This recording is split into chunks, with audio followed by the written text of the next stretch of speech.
Well, good morning.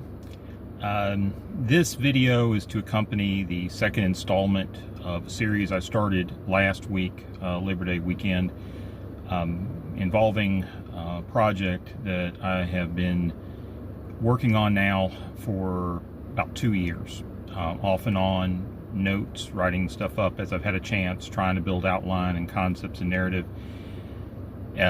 for something that I'm trying to push as a means of thinking about our individual development and our pursuit of purpose and meaning, and the importance of upholding the path of duty as opposed to what has become the more traditional or more likely path that a lot of people follow today, and it's the wrong path, and that is the path of power. I am very grateful that I grew up in surroundings, in a household, in a town where the path of duty was reinforced and upheld as the expectation for one's pursuit of purpose and meaning. And as I'm continuing through these articles, which I'm going to be posting each Sunday for the next couple of months, leading up to a bigger effort that I'm kicking off here very soon, that you'll see the results of that after the first of the year. I really want us to think about, why is it so important that we focus on duty and do our best to avoid the temptations that power creates? And as I've really thought about it, it gets to something about what is power, what is duty. Today's article, the article that's accompanying this video, kind of encompasses and looks at the definitions of those, the formal definitions of both of those words. And in reality, when we think about it spiritually, what I think we need to realize is that power is not for ours to take. All power belongs to God. And power has kind of a substance to it, and everything of substance initially starts with God. For God creates everything. God is responsible for everything. And power in itself, because it is not truly physical, but it is substantive, it is intrinsic, it has a nature to it that I truly believe is not to be taken by man.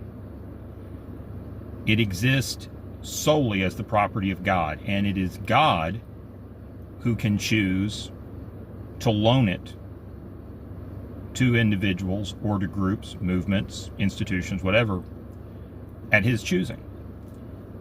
And then it is up to whoever possesses it then to do with it what they need to, and to hopefully do so responsibly. But as we know, power is corruptive, power is dangerous, and power should not be the focus of our life.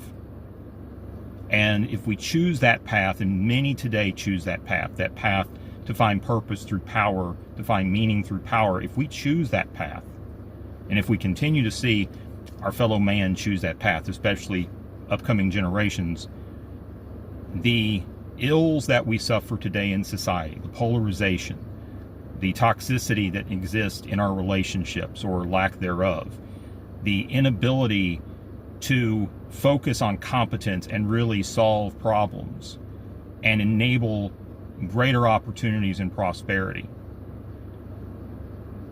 they are all, the problems are only going to get worse, and our life is only going to get worse. At least that is what I believe.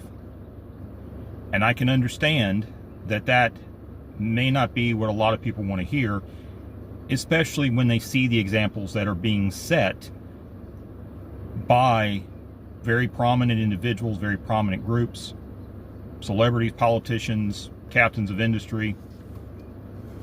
They see what's going on and they think, why can't I do that? That's who I want to be.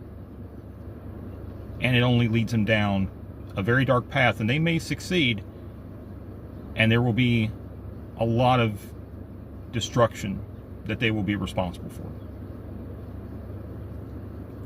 So